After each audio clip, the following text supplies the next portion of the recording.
Bismillahirrahmanirrahim. Wassallallahu ala sayyidina Muhammad wa ala alihi wasallam. Assalamualaikum warahmatullahi wabarakatuh. Inilah kalamullah yang meskipun tidak panjang tetapi memiliki nilai yang luar biasa di sisi Allah Subhanahu wa Ta'ala. Surah Al-Ikhlas adalah surah yang ke-112 dari urutan surat-surat yang terdapat dalam Al-Quran. Surah Al-Ikhlas sebagaimana pula surah-surah yang lain juga memiliki banyak rahasia yang terkandung di dalamnya bila mau mengamalkannya sesuai dengan petunjuk-petunjuk yang ada. Surah Al-Ikhlas memiliki nama-nama lain atau nama-nama julukan yang berjumlah 26, yaitu selain Al-Ikhlas juga bernama At-Tabrid, At-Tajrid, At-Tauhid, An-Najat, Al-Wilayah, An-Nisbah, Al-Ma'rifah, Al-Jamal, Al-Muqosyah, Al-Mu'awizah, As-Somad, Al-Asas, Al-Mani'ah, Al-Muhtador, Al-Munfirah, Al-Bara'ah, Al-Mutskirah, An-Nur, Al-Insan.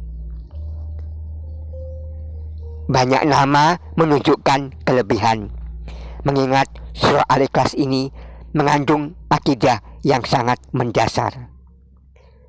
Abu Said Al-Hadapi menerangkan, surah ini dinamakan surah Al-Ikhlas, artinya bersih atau lepas. Maka barang siapa yang membacanya atau mengamalkannya dengan hati yang ikhlas, maka ia akan dilepaskan dari kesusahan duniawi, dimudahkan di dalam sakaratul maut, dihindarkan dari kegelapan kubur dan kengerian pada hari kiamat.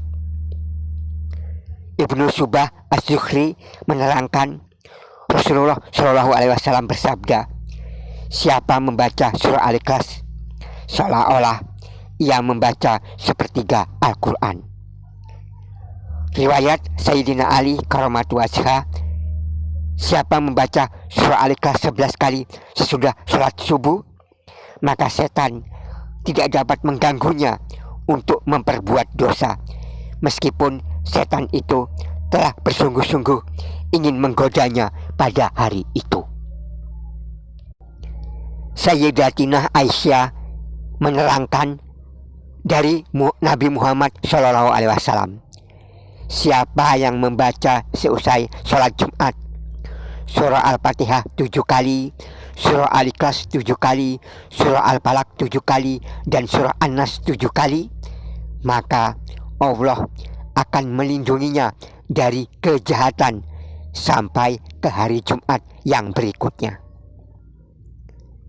Dari Sayyidina Ali Karamatu Wajhah berkata dari Rasulullah Shallallahu Alaihi Wasallam, siapa yang hendak pergi musafir, kemudian saat ia meninggalkan rumahnya, ia membaca surah Al-Ikhlas 11 kali, maka Allah akan memelihara rumahnya sampai ia kembali.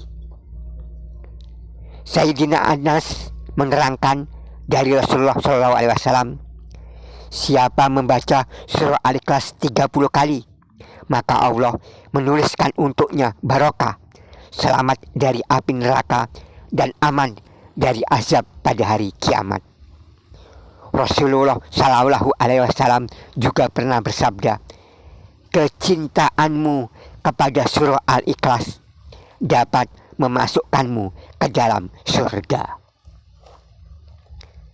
Pernah terjadi di Mekah, seorang laki-laki bermimpi melihat ratusan burung merpati di atas angkasa kota Mekah.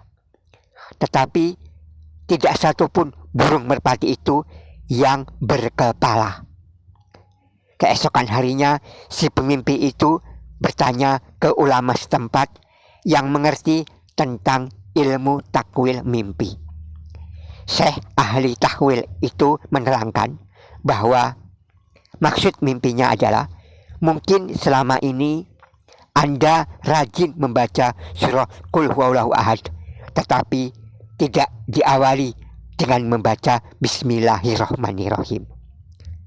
Si pemimpi itu terkejut karena memang ia benar, selama ini ia memang demikian. Nah, sahabat, Bismillahirrahmanirrahim itu hurufnya ada 19. Persis sebanyak jumlah malaikat Zabaniyah penunggu neraka. Maka barang siapa yang rajin membaca Bismillahirrahmanirrahim pada setiap memulai pekerjaan yang dibenarkan agama, niscaya ia akan terhindar dari ancaman malaikat Zabaniyah. Sahabat pemirsa yang dicintai Allah, dahulu di channel Ruri Milandu ini pernah saya sampaikan tentang keutamaan membaca surah Al-Ikhlas sebanyak 1000 kali. Linknya insya Allah saya tuliskan di kolom deskripsi. Mari kita meninjau menurut kitab Husnatul Asrar yang dikarang oleh Sayyid Muhammad Hakim Nazali pada halaman 160. Ada tertulis, wa ahraja idron, disampaikan lagi bahwa An Anas radhiyallahu anhu anin Nabi alaihi salatu wassalam, dari Anas bin Malik radhiyallahu anhu dari baginda Nabi Muhammad sallallahu alaihi wasallam, beliau bersabda, qala qul huwallahu ahad apa marotin kanat hibbu lillahi ta'ala min alpi parosi uljamin musrojin fisabilillah. Barang siapa membaca Qul Huwallahu Ahad 1000 kali, maka itu lebih dicintai oleh Allah Subhanahu wa Ta'ala daripada mempunyai 1000 kuda yang diberi pelana dan lampu untuk keperluan berjihad di jalan Allah. Di kitab Husnatul Asrar ini juga ada tertulis yang artinya kira-kira barang siapa yang membaca Qul Huwallahu Ahad 1000 kali, orang tersebut benar-benar sudah membeli atau menebus dirinya sendiri dari Allah untuk dihindarkan dari neraka. Demikian telah saya sampaikan keutamaan fadilah dari surah Al-Ikhlas atau Qul Huwallahu Ahad. Semoga video ini dapat bermanfaat. Lebih dan kurang saya mohon maaf. Assalamualaikum warahmatullahi wabarakatuh.